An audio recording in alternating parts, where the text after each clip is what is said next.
Hi, Doc. See the link there? See what they did there? Hey, no. Hiya. So, like, you crossed over into acting from comedy and then comedy from rap. Do you think to be successful that we need to be multi-skilled as comedians to make it? I think it doesn't hurt. It's a huge advantage if you've got a little something up your sleeve that's different from the rest of the comedy world. It's a huge advantage to have a special skill of some kind, because in the stand-up world it's a bit like magic. It's a bit like being a magician. If you can sing really well, or you can dance, or you can do some kind of parlor trick, it's just something that sort of adds to the energy of your act and takes away from the kind of monotone drone that stand-up is. You know, I mean, it's a art form, really, just to watch somebody for like an hour just banging on, just droning on and on. You know, obviously the material has to be really strong, but there's no harm having what we call in the business a change of gear. You know, because it kind of like I say, it brings a new energy, and most of all, it's memorable.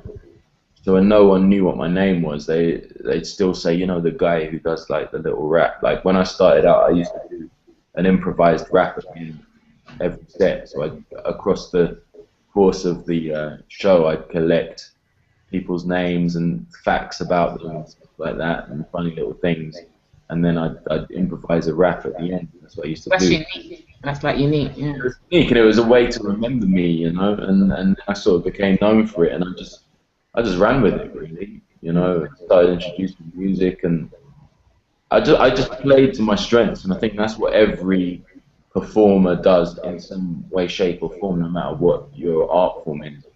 You find the thing about you that is unique or different, and that's what you push to the forefront, you know. But whether you need to be actually like it's 100% vital to have a number of skills, I don't think that's the case. Because what you do find is you do find a prejudice within the stand-up world. You do have a parlor trick. So what a lot of the older people say to me was, "Oh, you're all right, because you got the songs, so you're fine." In other words, the jokes in between don't have to be good. You're fine. And that used to piss me off to such an extent that it made me work harder at the jokes in between, and now I don't use music at all. Wow, okay. And it also angered me that there was a suggestion that perhaps the songs were just good songs rather than being funny, whereas they'd be a minute long, and I would cram a joke into every bar of rap, which would mean over the course of 16 bars there'd be 8 jokes, and that 16 bars would take 30 seconds to perform. In 30 seconds, 8 jokes is average-wise way more than the average comic. So I took that to heart, you know. So yeah, I would say, you know, if you've got something, flaunt it. But if you haven't, it's no biggie, because with time, if you devote time and energy and intellect into your comedy, eventually you'll strike upon, there'll be a moment where you're up there and you say something you genuinely feel like, something that's really important to you, something that's really, really personal. The truth, basically, the truth about who you are. You say it, and it's funny, and that's a watershed moment where you're not creating content just to provoke a laugh from people. You're saying what you actually want to say, in the same way that when you're in an argument or a debate or a conversation with your friends in real life, you want to get your point across, you know? There's a beautiful moment in stand-up where that happens, and you never want to go back from that, and that's where you just move on to the next level, regardless of parlor tricks and smoke and mirrors and stuff. You know? Cool. Thank you. Thanks a lot. Oh, jump answer. It was. Well, my answers will tend to be like that. Because, okay, good. The voice was, yeah. Really good answer. Thank you. Someone just smash something. Yes, smashing the place. Daniel, can you mute your microphone, please? Every little purr from your kitty cat, we can hear it and everything else. Oh, sorry. Loud cat. We're going to move on to a different sort of practice of stand-up or performance. We're going to move on to Daniel Smith. He's the spoken word curator choice performer from Noise Festival 2014. You can unmic it now. Sorry, that was good timing.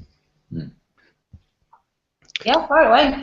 All right. Yeah, I'm just kind of wondering how, if you have any ideas for how poetry and spoken word can be made more accessible to the general public. Because I think if you say to people, "Oh, I do poetry," they kind of switch off. And there's a lot of fantastic people doing spoken word. And do you have any kind of thoughts on how to make more people come and see it? Sorry, I switched off when you started talking about spoken word. Hey. No, I think it is a really, really tough sell. I think, people hear just the phrase spoken word and they think it's just going to be, some really worthy African woman talking about her vagina for an hour, and it doesn't need to be that way. We don't need to have that prejudice about it, but we do. And the fact of the matter is, people will go out to a comedy night even when they don't know anything about stand-up, because it's just like, oh yeah, that's where people have a good time. Whereas I think a lot of people assume spoken word is going to be a bit of an ordeal. Right. And I think that whole thing needs to change, obviously, but I think that the way to go about it is to approach it with the same sort of gusto, the same ballsiness that stand-ups present themselves. So if you look at the online world and the type of things that can go viral, often they're moments in time, right? They're moments where people say, "Oh, imagine if you were there," and they see a stand-up like ragging on a dude in the front row or something like that, or some moment that happens on stage that's unique.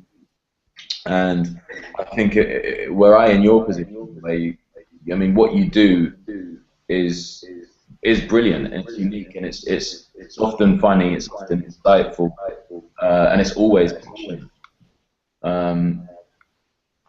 With something like that, I think it's about how you can initially bottle incredible moments where you're doing what you're doing and people are soaking it up and making snippets of that and presenting them online as something just is what it is, like something that they check this out and call it spoken word. It's just an amazing moment. It's a moment of performance. And you see that happen in every other medium. Look at this moment from this movie, look at this snippet from this play, look at this joke from this comic. People want moments in time. That's why Vine has become so big so quickly, because if you can pack content into 8 seconds, people will soak it up, because we've got a kind of goldfish thing going on online. But if there's 8 seconds of you saying something massively insightful with a great play on words, or even longer than that, but it's tail-ended with a little bit of info about you and where you're going next, I think for me that's the first starting point. Just getting away from the label and just being up there in the marketplace, online, with just great content. Right. So doing what you do and not getting hung up on kind of how people call it. Yeah, there was a woman last night on my show she was telling me how she would try to explain what I did to her friends, and the friends just couldn't deal with it. They were like, "No, I don't get it. Why is he in Law and Order? Is he funny or not?" She's like, "Yeah, he's really funny, but like he can act as well." And they're like, right. And then she was like, "And he can rap too." And they were like, "No, I'm not having that. I'm not having that. What is he?" I say, "Look, I'm an entertainer, man. That's what I was born to do. I entertain people with whatever I've got up my sleeve, and I don't feel separate from other artists. I really relate to them. We've got all the same insecurities. We've got all the same desires. We've got the same fears. We fear writer's block. We fear being ignored. Like no one's gonna respond to what we're creating. So I see myself as an artist in the same boat with everybody else, and in that respect, especially in an era like the one we live in, where categories and genres are massively melded together, mixed, I think you're shooting yourself in the foot, forcing a category upon yourself. You know, in an era where like kids could happily listen to metal and punk and rap and not feel like they're any one of those crowds. I think that's smart. These kids are like 14, 15, and you know, we should be mature enough to say, well, actually, this is what I enjoy doing. And it might be influenced by some of the great spoken word artists, but I see myself as a communicator, as an entertainer, as somebody who's gonna provide a good time for people that view it. And I think, like, I mean, when we spoke in person, I was really ill then. I apologise if you got my cold. that's all right. I think I mentioned a night called Book Slam Yeah, you did. Yeah. And I think that they've really nailed that kind of, look, you decide what you want to call it. We're just having a good time. They've got, you know, authors reading from their books, but they always have spoken word artists and poets and singers and dancers and all sorts, and it's a real sort of variety night in that way. But they just don't sell it as anything other than this is the power of words. And however you want to, you know, interpret that is up to you. But it's always fun. It's never arch. It's never worthy. It never takes itself too seriously. And if there's anything holding the world of spoken word back, it's perhaps that, you know. Like everybody shut up and listen to me. You know, stand-ups, we have that as well, that vibe of everybody shut up and listen to me. But if you've got that, you're going to turn people off. I always try and open myself up to the audience. So in the case of where you've got a written piece, such as you, I think you still have to have that looseness wherein you get a crazy reaction from someone midway through your poem. You react to it, man. You know, like they're there in the room sharing that moment with you. And for me, those are the things that propelled me further and further in the live game. You know? I was rapping about biscuits in Bristol last week, and some French woman just in the middle of it, like I say, I do it without music, so it's a cappella. So no different from what you do. And in the middle of it, a French woman said, "But what's your favourite biscuit?" Like really loudly. I couldn't ignore it, but I wanted to finish the rhyme, you know. So I was like, well, that's a good question, and I'll think about my answer and get back to you. But she wouldn't let it go. She went, my favourite chocolate hobnob, because they're just really good to dip and blah blah blah. And she just ranted on about this. And then we ended up getting into a bit of a set too. On some non-biscuit related stuff, and it's the thing guaranteed that people will remember from that gig, even though the rest of the gig was great. Yeah. On Twitter, everyone's like, "Oh, great gig, sorry for the crazy French thing." But it's a memorable moment, and it's up to the entertainer to open himself up to it. When I was starting out, if someone sneezed or if someone broke something, someone swore, I just pretended it didn't happen. And when you do that, you're like, well, this guy he's not really with us. Like, he's doing his thing, and he'd be doing it like this in his bedroom, but he's just here, and we don't make any difference.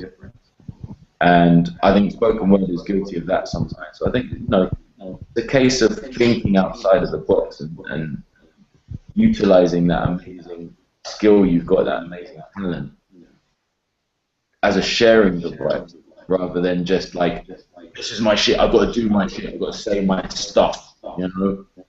Because artists, what we create is personal, but as soon as we choose to share it, it belongs to everybody, you know? Yeah. So when I say sharing, I mean that as strongly in a live capacity as well as online, you know? Yeah, brilliant. Thank you. Cheers.